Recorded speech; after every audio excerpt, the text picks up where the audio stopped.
கோடை காலம் என்றாலே வெயிலின் தாக்கம் அதிகமாக இருக்கும். அந்த வகையில் கோடை காலத்தில் பொதுமக்களும் சரி, கர்ப்பிணி பெண்கள், குழந்தைகள் என்ன மாதிரியான விஷயங்களை பின்பற்ற வேண்டும் என்பது குறித்து நம்மோடு பேசுவதற்காக மருத்துவர் ராம்மோகன் இருக்கிறார். அவருடன் கேட்டு தெரிந்து கொள்ளலாம். சார் வணக்கம் சார். சார் பார்த்தீங்கன்னா கோடைக்காலம் ஸ்டார்ட் ஆகிடுச்சு, வெயிலும் அதிகமாக இருக்குது, நீங்களும் பார்க்குறீங்க.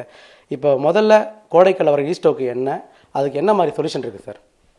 வணக்கம், என் பேர் டாக்டர் ராம்மோகன். நான் ஒரு emergency physician, MGM health care. Summer கோடைக்காலம் ஆரம்பிச்சிருச்சு. இப்போது நிறைய பேஷண்ட்ஸ் பார்த்திங்கன்னா ஹீட் ஸ்ட்ரோக், ஹீட் இதுவில் வந்துட்டு தான் இருக்கிறாங்க. இது எதனால்? ஃபஸ்ட்டு சைன்ஸ் அண்ட் சிம்டம்ஸ் மட்டும் நான் சொல்லிடுறேன்.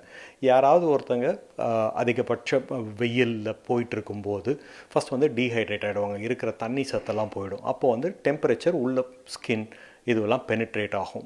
அப்போ டெம்பரேச்சர் அதிகமாகும். டெம்பரேச்சர் மோர் தென் 104, 105 போகும்போது, 105 டிகிரி போகும்போது, இல்லை 40 டிகிரி சென்டிகிரேட் போகும்போது அவங்களுக்கு ஃபஸ்ட்டு வந்து ஹெட்டேக் வரலாம், அடுத்தது கன்ஃபியூஷன் வரலாம், அதுக்கப்புறம் வாமிட்டிங், அதுக்கப்புறம் ஸ்கின்னெல்லாம் எரியிறபடி இருக்கும், தலை சுத்தல் இருக்கும், சில பேர் மயங்கி விழுந்துருவாங்க. இதுதான் ஹீட் ஸ்ட்ரோக். ஓகே, இதை எப்படி ப்ரிவெண்ட் பண்ணுறது அப்படின்னா, ஃபஸ்ட்டு வந்து அவங்க போகும்போதே இந்த கவர்மெண்ட்டே ஏற்கனவே சொல்லியிருக்கு, ஒரு 10லேருந்து 3-4 மணி வரைக்கும் போகாதீங்க, அதிகமாக வெயில் இருக்குது, அந்த டைமில் அவாய்ட் பண்ணுங்கன்னு சொல்லியிருக்கு. சரி, அது அவாய்ட் பண்ணுறது முக்கியம். இல்லை அப்படியும் போக வேண்டிய வேலை இருக்குன்னா காட்டன் கிளாத்ஸ், அதாவது ரொம்ப காற்று உள்ளே போயிட்டு இது பண்ணுறபடி கிளாத்ஸு. அதே போல் எவ்ரி 1 மணி நேரத்துக்கு 200 ml வாட்டர் குடிக்கணும். புரியுதுங்களா? அது தாகமாக இருக்கோ இல்லையோ குடிச்சிறது நல்லது. அப்பப்போ யூரின் போனாலும் தப்பு கிடையாது. யூரின் ஒயிட் கலரில் இருந்துச்சுன்னா ஹைட்ரேஷன் அதிகமாக இருக்குதுன்னு அர்த்தம். அப்போ ஹீட் ஸ்ட்ரோக் வராத இருக்கிறதுக்கு நிறைய சான்சஸ் இருக்குது. குழந்தைகளும் சரி, இந்த வெயில் காலத்தில் அதிகமாக சிரமப்படுவாங்க. குழந்தைகள், கர்ப்பிணி தாய்மார்கள், இவங்களாம் கொஞ்சம் வெயில்னால கஷ்டப்படுவாங்க. அவங்க என்ன மாதிரி உணவு பழக்கங்களை மேற்கொள்ளணும், என்ன மாதிரி ப்ரொசீஜர் அவங்க ஃபாலோ பண்ணுறது? அதாங்க நான் சொன்னபடி, நான் தண்ணி தாகம் எடுக்குதோ இல்லையோ, எக்ஸப்ட் கிட்னி பேஷண்ட்ஸை தவிர ஒரு நாளைக்கு 3லேருந்து 3.5 லிட்டர் 4 லிட்டர் வரைக்கும் தண்ணி குடிக்கலாம். ஸோ எவ்ரி 1 மணி நேரத்துக்கு நம்ம கிட்டத்தட்ட ஒரு 500-600 ml குடிக்க வேண்டியது இருக்கும், இல்லை 1 லிட்டர் கிட்ட குடிக்க வேண்டியது இருக்கும். சரிங்களா? 1.5 லிட்டர் கிட்ட குடிக்க வேண்டியது இருக்கும். ஸோ இது போல் தண்ணி குடிக்கணும், அது ஒன்று. அதே போல் இந்த மத்தியான சாப்பாட்டில் ஒரு லைட்டான ஃபுட்டு, மோர் சாதம், குளிர்ச்சி தரக்கூடிய ஃபுட்டு எடுத்துக்கிறது. தேவையில்லாத மசாலா, பிரியாணி, சிக்கன் இதெல்லாம் வந்து ஹீட் அதிகப்படுத்தும். ஏன்னா நம்ம வந்து அதை டைஜஸ்ட் பண்ணுறதுக்காக ஹீட் அதிகமாகும், அதனால் ஹீட் அதிகப்படுத்தும். அதே போல் இந்த காஃபி, டீலாம் அவாய்ட் பண்ணிவிட்டு மோர், தண்ணி அது போல் நிறைய குடிக்கிறது நல்லதுங்க.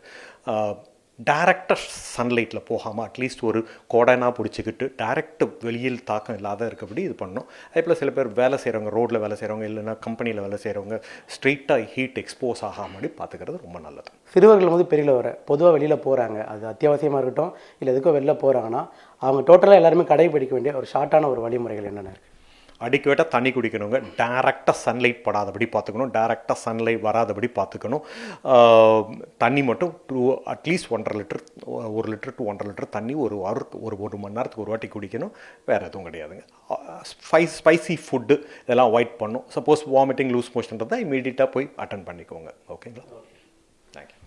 மருத்துவர் சொல்வதை போல, அதாவது சிறியவர்கள் முதல் பெரியவர்கள் வரை வெளியே செல்லும் போது, அதாவது ஒரு அத்தியாவசிய தேவை இருந்தால் காலை 10 மணியிலிருந்து 3 மணிக்கு பிறகு அவர்கள் செல்லலாம் என்று சொல்கிறார்கள். அதுக்கு முன்னதாக செல்ல வேண்டிய அத்தியாவசிய தேவை இருந்தால் வீட்டில் உள்ள நபர்களை அழைத்து சென்றோ அல்லது குடை பிடித்து கொண்டோ தண்ணீர் பாட்டில் கையில் கொண்டு செல்லலாம் என தெரிவிக்கிறார். அது மட்டுமல்லாமல் ஏசி பெட்டி இல்லாத வீட்டில் இருக்கும் பெற்றோர்கள் குழந்தைகளுக்கு இரவு நேரங்களில் 1 மணி நேரம் அல்லது 2 மணி நேரத்துக்கு எழுந்து அவர்கள் உறங்கிக் கொண்டிருக்கும் எழுந்தால் அவர்களுக்கு சிறிதளவு தண்ணீர் கொடுக்க வேண்டும் என்று தெரிவிக்கிறார். கலைஞர் செய்தி தொலைக்காட்சிக்காக ஒளிப்பதிவாளர் தாஸ் மற்றும் சுதர்சனுடன் செய்தியாளர் சுகந்தகுமார்.